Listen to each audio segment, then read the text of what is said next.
Presiden Joko Widodo kemarin memanggil Menhan sekaligus Ketua Umum Partai Gerindra Prabowo Subianto ke istana. Pertemuan keduanya berlangsung tertutup hingga muncul wacana soal koalisi besar yang akan menduetkan Ganjar dan Prabowo Subianto. Relawan Projo menyatakan Presiden Joko Widodo masih berupaya mewujudkan duet Ganjar Pranowo dan Prabowo Subianto di pemilu mendatang. PKB adalah partai yang sudah menandatangani dengan Gerindra untuk kerjasama politik 2024. Baru PKB yang sudah tanda tangan, dan kami menghormati kesetiaan loyalitas PKB yang sampai sekarang masih. Karena itu menurut kami PKB memegang kunci Inggris untuk bisa menjadi wakil presidennya Pak Prabowo. Kunci Inggris itu bisa digedein, bisa dikecilin tergantung kebutuhan. Kira-kira seperti itu.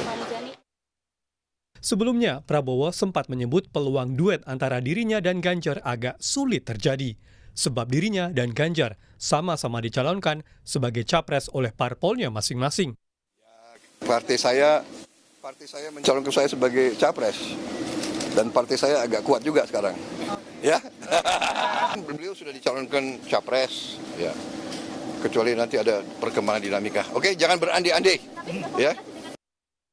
Litbang Kompas sempat membuat simulasi 3 nama bakal capres. Hasilnya, meski Prabowo memiliki elektabilitas teratas, tetapi dalam simulasi 3 nama ternyata Ganjar lebih unggul dalam simulasi 3 nama baca pres. Tingkat keterpilihan Ganjar sebesar 40%, Prabowo 36,8% suara responden, dan Anies Baswedan 23,2% suara.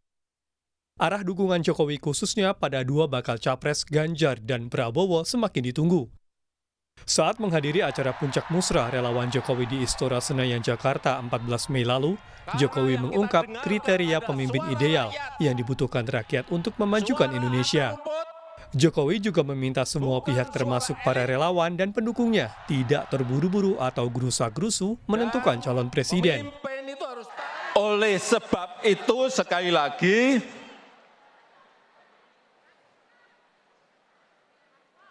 memilih pemimpin di tahun 2024 ini sangat krusial, sangat penting sekali, harus tepat dan benar. Oleh sebab itu saya bolak-balik menyampaikan,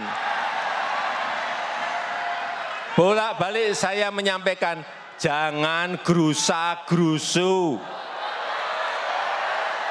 jangan tergesa-gesa. Karena begitu keliru, kita tidak bisa minta kembali lagi. Memanfaatkan peluang yang Pidato Jokowi di depan relawan pendukungnya semakin membuat penasaran publik.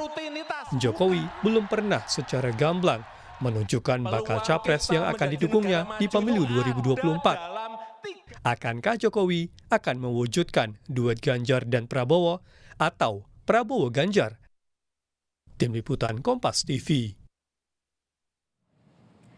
Bagaimana posisi Jokowi sebagai kingmaker dan mungkinkah bisa menyatukan Ganjar dan Prabowo? Kami bahas bersama Ketua DPP PDI Perjuangan Ahmad Basarah, ada juga Hanta Yuda, Direktur Eksekutif Poltreking Indonesia. Kami masih menunggu Ahmad Muzani, Sekjen Partai Gerindra untuk bergabung bersama kami pada sore hari ini. Selamat petang, Mas Hanta, Pak Basarah. Petang, Cindy, Mas Ahmad Basarah. Selamat petang Pak Basarah, saya ingin langsung tanya ke PDI Perjuangan karena ada wacana Ganjar Prabowo atau Prabowo Ganjar. PDI Perjuangan setuju terbuka untuk opsi itu? Ya, persoalannya kan bukan setuju atau tidak setuju per hari ini, Cindy ya. Karena kita memahami dan meyakini bahwa dinamika politik saat ini kan masih sangat cair. Partai-partai politik sendiri secara definitif belum ada satu grup kerjasama partai politik yang definitif. Kerjasama partai politik yang sementara ini ada, apakah itu KIR, KIB, dan lain-lain, ya termasuk dengan PDI Perjuangan sendiri, masih dalam proses untuk mengerucutkan kerjasama antar partai politiknya. Nah, setelah kerjasama antar partai politik itu disepakati secara definitif ya, untuk mencapai ambang batas 20%, maka tahap berikutnya adalah pembicaraan mengenai siapa pasangan calon presiden dan calon wakil presidennya. Baik. Posisi PDI Perjuangan sendiri pada hari ini, pasca 33 hari penetapan Pak Ganjar sebagai calon presiden dari PDI Perjuangan, masih terus melakukan komunikasi dan koordinasi politik ya, dengan Partai Persatuan Pembangunan dan juga komunikasi dan koordinasi dengan pimpinan-pimpinan partai politik yang Dengan lain. Gerindra ada komunikasi juga, Pak Basarah? Ya, otomatis. Saya kira Partai Gerindra adalah salah satu partai politik yang juga intensif berkoordinasi dengan kami, apalagi Sekjen Partai Gerindra sama-sama dengan saya bertugas sebagai pimpinan Majelis Permusyawaratan Rakyat Republik Indonesia, Cindy. Kalau nanti ini kan rumor yang beredar adalah Jokowi sedang berupaya untuk menyatukan Ganjar dan Prabowo Subianto. PDI Perjuangan masih membuka opsi itu, masih mengikuti nanti Jokowi akan upaya Jokowi untuk menyatukan itu? Kalau dilihat dari perspektif sejarah, Pak Prabowo sendiri pernah menjadi calon wakil presidennya Ibu Megawati Soekarno Putri di Pilpres 2009 yang lalu. Ya, saya kira dari referensi sejarah itu tidak ada persoalan sebenarnya Pak Prabowo untuk bekerja sama dengan PDI Perjuangan dalam Pilpres yang akan datang ya. Saya kira pengalaman sejarah sudah membuktikan bahwa kerjasama dengan purnawirawan TNI seperti Pak Prabowo di 2009 yang lalu dan kerjasama dengan tokoh-tokoh Islam dalam hal ini dari Nahdlatul Ulama juga sebagai salah satu referensi sejarah dalam pakem politik yang juga selalu dipegang oleh Ibu Megawati Soekarno Putri. Oke, Mas Hanta, Jokowi sampai sekarang dinilai masih ambigu nih. Ganjar sedikit setengah hati, Prabowo juga masih terus menjalin komunikasi dengan Jokowi. Kemarin pertemuan di Istana Bogor yang tidak ada dalam agenda presiden. Apakah ini artinya memang Jokowi punya upaya untuk menduetkan Prabowo Ganjar, Ganjar Prabowo seperti yang diomongkan oleh Ketua Umum Projo, Budi Ari? Ya, Cindy, sebelum kita membaca kemungkinan kenapa Pak Jokowi ambigu, saya ingin mundur sedikit bahwa sejak awal kita tahu Pak Jokowi itu memiliki 3 skenario sebenarnya, urutan favorit terbaik bagi Pak Jokowi sebagai tokoh politik dengan berbagai macam kepentingannya. Satu, kalau bisa Pilpres itu berlangsung dengan 2 pasangan saja. Yang kita sering diskusikan all the president men, 2 orang, yaitu Prabowo versus Ganjar. Itu yang terbaik. Tapi realitasnya ternyata ada 3 partai yang berpotensi akan mengusung yang tanda petik di luar pemerintahan yang berdiametral dengan Pak Jokowi posisinya, yaitu Anies Baswedan. Masuk ke skenario kedua. Nah, ini yang mungkin sedang diupayakan atau diikhtiarkan oleh Pak Jokowi. Kalau ada Anies Baswedan maju, maka lawannya juga harus kuat. Bagaimana berupaya untuk menyatukan antara Ganjar dan Prabowo dalam satu koalisi besar yang diistilahkan sebenarnya koalisi besar. Ini yang sedang diupayakan, skenario kedua ini yang dinaikkan. Tapi per hari ini tadi istilahnya Mas Ahmad Basarah juga, per hari ini kan dinamika politiknya seperti ini. Ada skenario ketiga yang paling kuat terjadi, yaitu ada 3 pasangan atau 3 poros koalisi. Anies maju sendiri, Prabowo maju sendiri, dan Ganjar Pranowo maju sendiri. Sepanjang 2 faktor ini yang stabil, maka skenario ketiga yang mungkin akan terjadi, yaitu 1, jika elektabilitas antara Prabowo dan Ganjar relatif stabil, artinya kompetitif dan memiliki peluang kemenangan yang sama. Keduanya kecil kemungkinan ada yang mengalah menjadi cawapres, atau yang kedua, faktor yang kedua, sepanjang Anies Baswedan juga perolehannya stagnan atau stabil di angka itu saja, maka sulit kita menemukan ada koalisi besar menyatukan 2 orang itu. Jadi yang paling mungkin tinggal Pak Jokowi akan mengkalkulasi kalau putaran kedua ini, kalau bisa yang masuk ada Prabowo dan Ganjar juga seperti skenario pertama. Tapi kalau ternyata Anies berhasil masuk putaran kedua, maka Pak Jokowi punya kalkulasi politik untuk memikirkan siapa yang paling siap bertarung dengan Anies Baswedan. Karena itulah komplikasi politiknya menjadi muncul, Cindy, karena mungkin menginginkan skenario terbaik di skenario kedua, tapi realitasnya masih mungkin 3, ya ini menebak komplikasi sepertinya adalah Pak Jokowi mendua. Menurut saya mungkin masih ada upaya untuk menyatukan 2 kekuatan ini. Masih ada upaya, kemungkinan itu masih ada, masih bisa, Mas Hanta? Bisa, kemungkinan. Asal 2 kalau saya baca ya. Selain mungkin ada dinamika kedekatan, mungkin Pak Ahmad Basarah akan mengatakan komunikasi politik. Tapi 2, saya melihat variabel di luarnya. kalau di antara Mas Ganjar dan Pak Prabowo salah satu dalam perkembangannya ada jomplang elektabilitasnya, tiba-tiba satu naik luar biasa atau yang satu mengalami degradasi luar biasa, jaraknya jauh, maka yang itu kemungkinan ada yang mengalah, kemudian realistis memilih jadi cawapres. Itu satu. Atau yang kedua, Anies Baswedan tiba-tiba menjulang kekuatannya menjadi nomor satu dan sangat kuat, maka mereka terpaksa harus bersatu untuk mengimbangi kekuatan Anies Baswedan. Sepanjang dua itu tidak ada dalam kalkulasi politik, maka menurut saya masih kecil peluangnya. Bukan tidak ada, tapi peluangnya mengecil. Per hari ini lebih besar peluangnya Ganjar dan Prabowo maju sendiri-sendiri. Begitu demikian, Pak Basarah. Ya, sekali lagi semua kemungkinan politik itu bisa saja terjadi, Cindy. Tetapi saya kira saat ini banyak pihak ya, saya kira Mas Hanta juga setuju dengan pendapat yang mengatakan bahwa kalau pemilu presiden itu hanya 2 pasangan calon, maka yang pasti hanya akan ada 1 putaran. Juga akan ada anggaran pemilu presiden yang juga bisa dihemat ya, dan banyak lagi kelebihan-kelebihan yang lain. Tapi untuk mencapai pada 2 pasangan calon itu, ya saya kira kalau asumsinya Pak Ganjar dipasangkan dengan Pak Prabowo, tentu saja kalau tadi Mas Hanta mengasumsikan menunggu perkembangan elektoral masing-masing pihak ya, Pak Ganjar dan Pak Prabowo, tapi sekali lagi dalam hal kesepakatan kerjasama politik juga ada fatsun demokrasi yang harus kita jadikan pedoman. Misalkan sistem atau asas proporsionalitas. PDI Perjuangan tentu sebagai partai politik, pemenang pemilu legislatif dan dapat mengusulkan paslonnya sendiri, berbeda dengan Partai Gerindra yang di posisi 78 kursi ya, 78 kursi yang tidak dapat mengusulkan sendiri. Kemudian faktor faktor elektabilitas Pak Ganjar juga relatif dalam beberapa survei-survei terakhir juga berada pada posisi puncak. Nah, saya kira itu juga menjadi fatsun demokrasi yang harus menjadi referensi kita juga untuk mengambil simulasi itu, Mas Hanta. Tapi sekali lagi, saat ini Cindy, banyak pihak yang berharap agar pemilu presiden itu hanya 1 putaran, oleh karenanya syaratnya hanya 2 pasangan calon. Saya kira ini paralel juga dengan keputusan KPU RI, DPR, dan juga pemerintah yang memangkas masa kampanye pemilu presiden ini dari 3 bulan 3 minggu menjadi hanya 2 bulan 2 minggu. Oke. Ya, nah dari PDI Perjuangan sebenarnya gimana, Pak Basarah?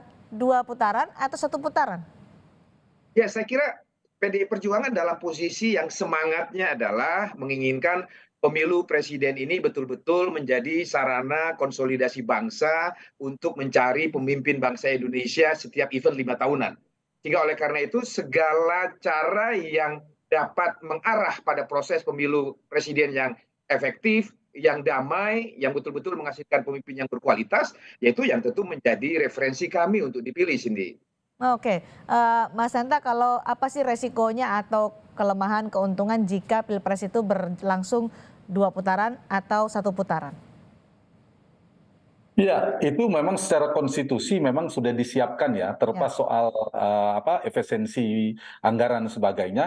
Memang arahnya sistem pemilihan kita itu disiapkan untuk 2 putaran untuk memastikan agar si presiden dan wapres terpilih itu betul-betul suara mayoritas, merepresentasikan, bahkan ada persyaratan di pasal selanjutnya itu proporsi dari perolehan beberapa minimal sekian provinsi dan perolehan suaranya di provinsi tersebut. Nah, dari sini maka sebenarnya memang memungkinkan, konstitusi kita memungkinkan, bahkan sebenarnya ini tanda petik problemnya mengapa tarik-menariknya kuat, saling mengunci dan seterusnya, karena ada di luar konstitusi, yaitu undang-undang pemilu kita mensyaratkan presidensial threshold, ambang batas minimal untuk mencalonkan pasangan capres-cawapres kan 20%. Sekiranya tidak ada, misalnya semuanya peserta partai politik, ini saya misal saja, partai politik peserta pemilu atau gabungan partai politik peserta pemilu seperti dalam undang-undang dasar kita, konstitusi mensyaratkan bisa, maka sebenarnya sudah diberikan itu di putaran pertama, bisa 7, bisa 8, dan kita pernah 5 ya kalau nggak salah, 5 pasangan bahkan awal di 2004 itu 4 atau 5 pasang. Nah, kemudian memungkinkan, memang sulit ketika lebih dari 3, maka memang sulit untuk muncul atau pemenang dalam 1 putaran. Karena itu adalah aturan 2 putaran. Karena kalau dari sisi dinamika politik, Mas Ahmad Basarah, mungkin kontraksi politiknya kalau makin banyak itu makin baik Artinya apa? Karena tidak kencang turbulensi Polarisasinya ya. polarisasinya tidak kencang. Ibarat pipa itu satu. Yang kedua, secara pemilih juga diberikan menu yang lebih variatif. Pemimpin-pemimpin terbaik di luar soal efisiensi seperti Mas Ahmad Basara katakan tadi. Tapi secara konstitusi, Pak Ahmad Basara pimpinan MPR kan yang mengawal konstitusi, ya konstitusi paling tidak membolehkan, paling tidak memberikan ruang untuk kita menuju ke putaran kedua untuk mendapatkan pasangan suara mayoritas. Mas Hanta, kenapa saya tanyakan bisa 2 putaran atau 1 putaran? Karena duet Ganjar Prabowo ini kata relawan bisa membuat pemilu 2024 semakin adem, semakin damai. Artinya hanya 1 putaran saja. Kita akan dengarkan pernyataan dari relawan Projo soal duet Ganjar Prabowo. Ya pokoknya kan kita berusaha menyatukan, menyejukkan supaya pemilu 2024 ini lebih sejuk lah. Kita nggak mau lagi peristiwa-peristiwa sebelumnya terjadi gitu kan. Menyatukan dalam satu pasang atau? Ya apapun, makanya saya udah bilang ini takdir, nanti semua takdirnya. Kita berusaha, Tuhan yang menentukan, gitu kan. Tapi kalau Projo kecenderungannya itu Prabowo Ganjar? Enggak, kita nggak ada kecenderungan, tunggu aja perintah Pak Jokowi, Projo. Betul, kalau Ganjar berduet dengan Prabowo, pemilu 2024 lebih sejuk, lebih dingin gitu, Mas Hanta? Iya, itu tergantung kan, karena lawannya itu kan ada kan. Tadi kan belum memasukkan faktor Anies Baswedannya. Kalau misalnya ada Anies, kemudian Ganjar dan Prabowo berpasangan, ya potensi itu tetap ada. Namanya juga konstelasi politik, kontestasi politik tetap ada potensi polarisasi dan itu tidak bisa dihindari. Meskipun misalnya Ganjar versusnya Pak Prabowo sama-sama orang dekatnya Pak Jokowi, apakah tidak ada namanya juga kompetisi? Menurut saya ya yang penting sesuai dengan konstitusi, tidak melanggar aturan dan lain sebagainya. Jadi Cindy, menurut saya memang dua hal yang berbeda ya antara konstitusi kita sudah memberikan ruang, tapi di sisi yang lain saya kira memang ada dinamika politik yang berusaha ingin menduetkan dua kekuatan ini. Tapi sepanjang ternyata dua kekuatan ini sulit diduetkan, maka kita akan melihat tadi nuansa sepertinya Pak Jokowi tidak hanya mendukung Mas Ganjar yang separtai sudah dideklarasikan oleh partainya, tapi sepertinya dalam kesan publik juga menaruh kaki dukungannya kepada Pak Prabowo yang juga antara dua itu. Paling tidak saya singkat saja untuk membacanya dua dalam peristiwa politik belakangan. Bagaimana pergerakan atau dua putra beliau. Bagaimana dinamika terakhir mungkin karena waktunya sedikit kita sama-sama tahu. Yang kedua adalah bagaimana keterbelahan para relawan. Pesan yang ditangkapkan publik ada dua, Cindy. Apakah Pak Jokowi sepenuhnya seperti tadi prolog yang sampaikan Cindy, sepenuhnya sudah mendukung Mas Ganjar yang merupakan kader separtai beliau di PD Perjuangan yang sudah resmi didukung, atau juga sembari itu mendukung juga Pak Prabowo, menteri yang loyal kepada Pak Jokowi, termasuk paling dekat pada Pak Jokowi. Dalam kesan publik ya Pak Ahmad Basara, tapi secara partai kita tidak bisa mengharapkan lalu Pak Jokowi akan mengumumkan mendukung Prabowo, itu mustahil karena beliau ada PD Perjuangan. Apalagi sebagai presiden, sebaiknya memang berdiri di semua kaki. Jadi ambigu ini akan sampai akhir nanti, Mas Hanta? Paling tidak dalam putaran pertama, kalau terjadi dalam tiga ini. Nah, kalau ternyata putaran keduanya masuk Mas Ganjar dan Pak Prabowo, nah itu udah aman bagi Pak Jokowi. Silakan pertandingan persahabatan tuh namanya. Sudah bergabung juga Sekjen Partai Gerindra. 2 boleh, 3 boleh, 4 boleh. Yang penting jangan satu pasang, Mas Ahmad Basara ya. Baik, sudah bergabung Sekjen Partai Gerindra Pak Ahmad Muzani. Selamat malam Pak Muzani. Selamat malam. Ini rumor yang beredar adalah Presiden Joko Widodo sudah mengupayakan duet Ganjar Pranowo dan juga Prabowo Subianto. Dari Partai Gerindra, mungkinkah itu terjadi? Mau Partai Gerindra berduet dengan Ganjar? Ya, saya tidak tahu rumor itu bersumber dari mana, karena pertemuan kemarin antara Presiden Joko Widodo dengan Menteri Pertahanan di Istana Bogor tidak membicarakan tentang hal itu.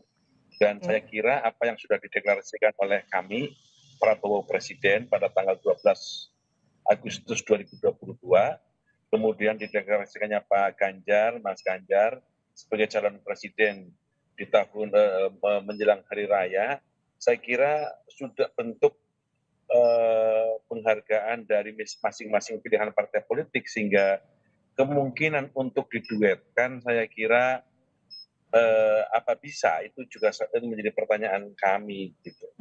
Karena kan Presiden Jokowi sering bertemu dengan Pak Prabowo, bertemu juga dengan Ganjar Pranowo, bertemu keduanya juga pernah. Gibran sebagai anak sulung Presiden Jokowi yang sering disebut-sebut sebagai representasi sikap Joko Widodo juga bertemu dengan Prabowo Subianto, bertemu juga dengan Ganjar Pranowo. Ini yang kemudian mengesankan pada publik, wah jangan-jangan Pak Jokowi mau sebagai kingmaker mendekatkan keduanya untuk berpasangan di pemilu 2024?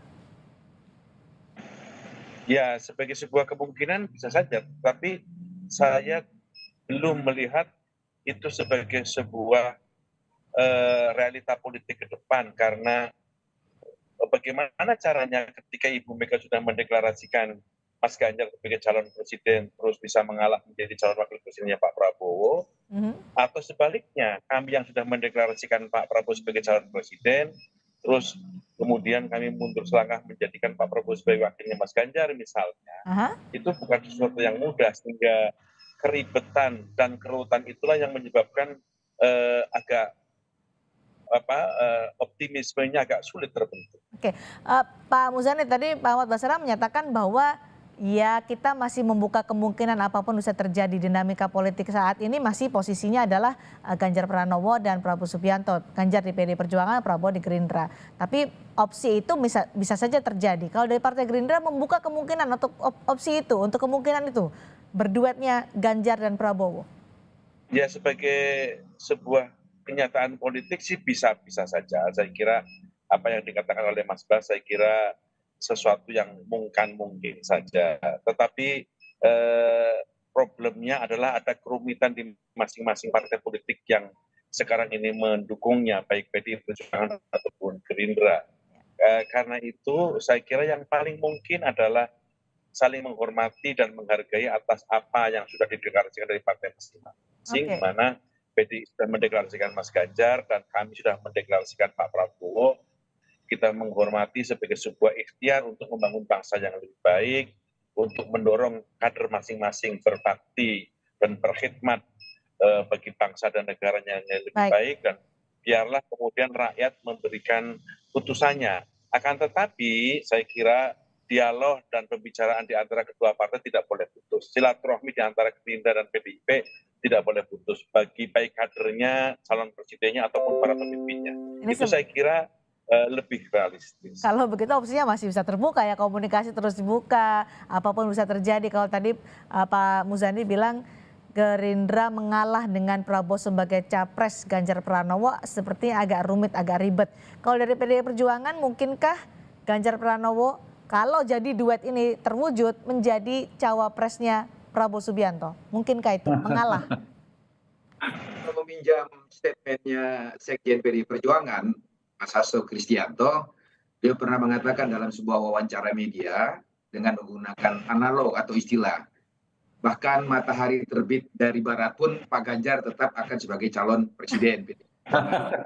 Nggak mungkin ya, nggak mungkin jadi cawapres ya, fix ini. Asas demokrasi kita kan adalah asas demokrasi proporsional.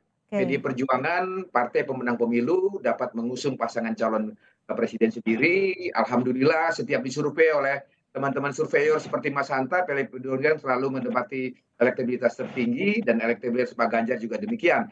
Jadi berdasarkan pertimbangan-pertimbangan itu, rasanya Siti sangat tidak mungkin kalau posisi Pak Ganjar diturunkan gridnya menjadi calon wakil presiden. Ya. Yang paling mungkin itu adalah kerjasama politik dengan calon wakil presiden yang berlatar belakang tokoh Islam, dalam ini dari Nahdlatul Ulama, berlatar belakang Purnawirawan TNI, itu ada referensi sejarahnya.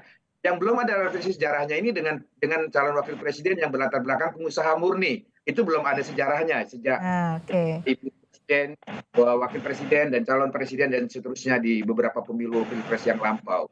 Gitu Cindy. Alot nih Mas Hanta, nggak ada yang mau mengalah menjadi cawapres kalau duet ini terjadi, kalau sejarah PDI Perjuangan dan Gerindra kembali bersatu seperti di pemilu presiden 2009. Mungkinkah sejarah itu terwujud meskipun kita nggak tahu siapa yang mau mengalah untuk jadi cawapres?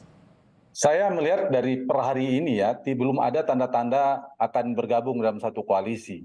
Per hari ini perkembangannya, potensi terbesarnya Pak Prabowo akan maju sendiri, Mas Ganjar akan maju sendiri. Tadi dari Mas Basara juga sudah jelas dan tegas Muzani juga sebenarnya jelas dan clear juga meskipun membuka komunikasi. Jadi ya saya kira potensi maju bersama sekarang ini, kecuali tadi saya bilang karena ada dinamika elektoral. Itu pun belum tentu dinamika elektoral itu terkonfirmasi. Kalau ternyata punya keyakinan yang tinggi bagi setiap kandidat untuk menang pertarungan sepanjang. Sekarang ini punya peluang yang sama, relatif sama untuk menang.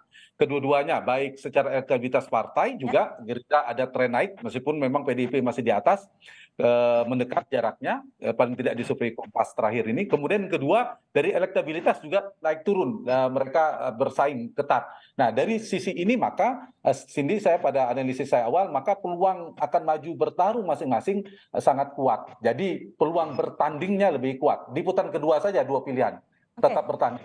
Sama-sama atau bersanding nanti mereka bergabung untuk berhadapan dengan kandidat lainnya di putaran kedua.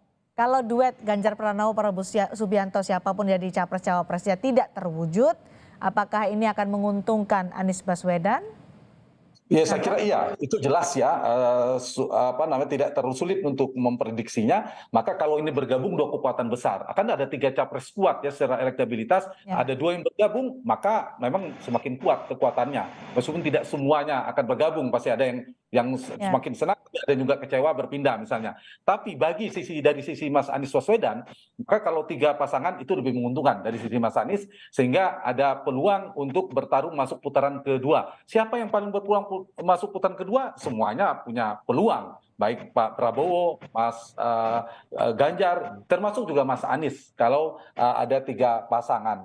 Jadi kalau saya pada posisi saat ini dengan dinamika politik seperti ini, maka kecenderungannya nggak apa-apa kita 3 poros saja, 3 pasang, toh nanti kita akan menemukan juga pasti mayoritas. Dan belum tentu juga dalam dinamikanya ternyata ada satu yang julang bisa di atas 50% plus 1 bisa memenangkan pertarungan dalam satu putaran juga bisa mungkin. Baik. Pak Muzani, setelah Pak Prabowo kemarin bertemu dengan Presiden Jokowi, kabarnya kami dengar akan bertemu dengan Bu Mega ya? Ya itu rencana kami ingin meminta jadwal Ibu Mega untuk bisa bertemu dengan Pak Prabowo, untuk bisa bertemu dengan apa yang akan dibahas?